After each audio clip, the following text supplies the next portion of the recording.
All right, so in this video, we are going to be talking about the newest version of One UI. Let's go ahead and jump in. And you may know this already, Samsung just recently released the most recent or the most updated version of One UI, which is of course One UI 3.1, and already pushed it out on its eligible devices, including the newest one. So the newest lineup, like the S21, for example, they come out the box already loaded with One UI 3.1. And of course, that means that the Galaxy S21 that I have here came out the door preloaded with that version of One UI. Whereas if you already have eligible devices, let's say something from last year, then you will be prompted to update that, or you would have to update that manually as soon as it's available for that device. And in my case, I actually get to experience both, right? So maybe the best of both, I don't want to say that. But anyways, I get to experience having it coming out the door on that S21 already preloaded with One UI 3.1, but I also had to manually do that on my Galaxy Tab S7 here. And by the way, my S7 Plus came out the door already preloaded with that same updated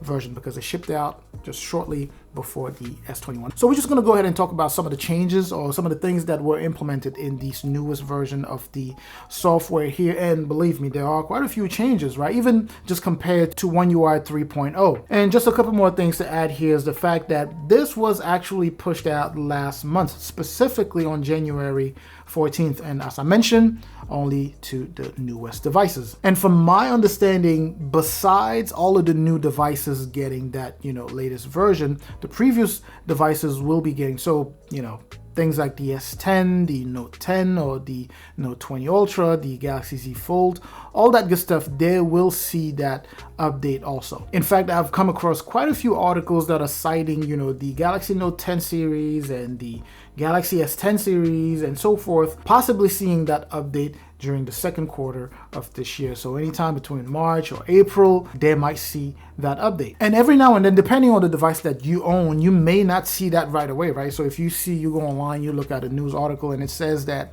the update to your particular device is going to be in March, for example. That doesn't necessarily mean that, on March 1st, you're going to get that. We've seen that with Samsung in the past where, they've delayed, some of the updates on some devices. So just be aware of that. And the reality, of course, is that if you have a fairly recent device, you are likely to get that update. Now, with all that being said, I can tell you with full assurance, the exact month or the exact date when you should be expecting that on your device. Again, it could be delayed and all that good stuff. Just make sure that you do a little bit of research just to kind of get an idea of when you should be expecting that. All right, so we're going to go ahead and just go over what, the UI, the 3.1 version, comes loaded with here. And by the way, if you're new to the channel here, welcome. And I hope you do like the content so far. If you do, I truly appreciate that. Please do me a huge favor here. Hit both the like and the subscribe button there. Again, very much appreciate here. So let's go ahead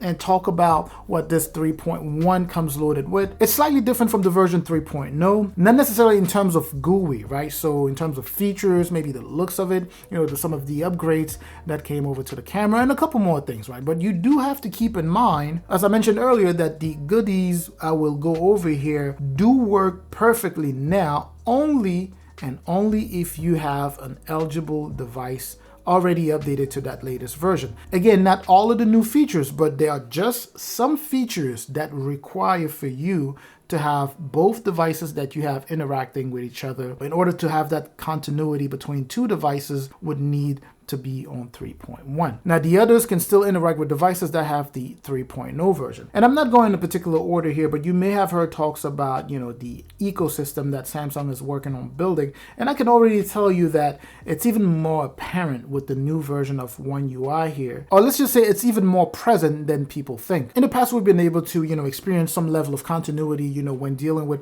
multiple Samsung devices, right? Being able to have them interact with each other to a kind of limited, maybe not limited level, but just not to the extent of what you would have in an Apple ecosystem. That is kind of like the perfect model when you're building your ecosystem. But anyways, you still had that ecosystem. You still had an ecosystem with Samsung devices, but One UI 3.1 here actually kicks it up a notch. This is I'm really loving what I'm seeing here. Samsung is really making some major moves here. And if Apple doesn't watch out, it might really be right there with it. Now, normally you would have access to picking up a call on the tablet or on the phone and just like switch back and forth. You get a text on your phone. You can also reply to that text on your tablet. But now you have that fluid movement or continuous movement between devices or among devices. So pretty much something as simple as copying something on your phone or on your tablet and then pasting it in another device or vice versa is now just a reality here. So what you can do here is, whether you're copying a picture or copying, just some random text, you can then pick up a different Samsung device and paste it there. This is just so cool. I really like this feature. And this is just one example, right? So you do have things that you've always been able to do, but now they're a lot more improved. Now, one of the biggest improvements and one of the things that I was really looking forward to was the improvements on the camera system. Now you have this thing called the Director's View,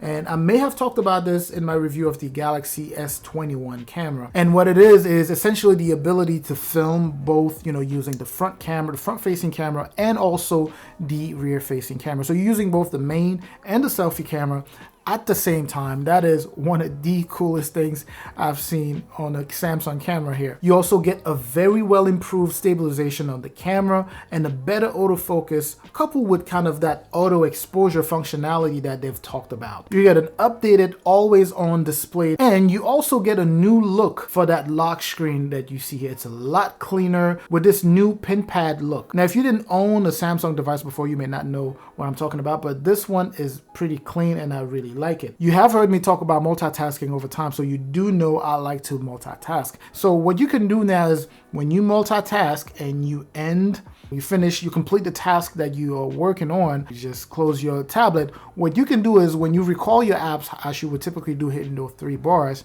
when you recall your apps, you would actually have the old multitasking session that comes up where you can just pull that back and continue working on it rather than, starting from scratch and finding all the apps that you were working with and rearrange them as you previously had them. That's a really, really cool feature. Another thing I like here is, how normally you would double tap to wake up your device, whether it be your phone or your tablet here. Now you can double tap to make it go to sleep or go back to sleep or to turn off the screen. It's really, really cool. Samsung DeX also has been improved. Now you can connect, wirelessly to your TV. Now you were able to do that with some devices, but with One UI, you're able to do that now. Like one of the newer Full HD TVs, so not the old 1999 big heavy TVs. And it does also come with a lot of ways for you to customize the way your tablet or your app is going to look, or the way notifications can look. Change the colors so that when you get a notification, you can have it look a certain way or fit your mood or however you feel. You can really play around with this UI here until you figure out what you truly like. Again, this video is not meant to be a very long and detailed breakdown of what One UI 3.1 or how to use One UI 3.1, but it's just to give you an idea of what to expect, right? It's been updated to be a lot more intuitive. It's always been intuitive. I personally have always liked, Samsung One UI, but now it just takes it to the next level. And it also is kind of a reminder that Samsung is working hard at, creating an ecosystem that is stable and, could be very competitive against, the Apple ecosystem, which is obviously the best out there, right? But Samsung has something going here and they are making major moves. And I'm really looking forward to seeing what else they bring to the table as I continue to test this, new software here. I might even make another video as I learn more about this and share with you. It depends how well this one is going to do. Again, this was kind of a new format video, so I don't even know how well this video is going to do. But anyways, I hope you learned something, or that you enjoyed this video. Hope it was informative. Don't forget, of course, to like, comment. I'm going to catch you in the comment section like I always do, and I'm also going to catch you in the next video, probably tomorrow, Saturday. I'll drop this on Friday. So up until then, stay safe out there.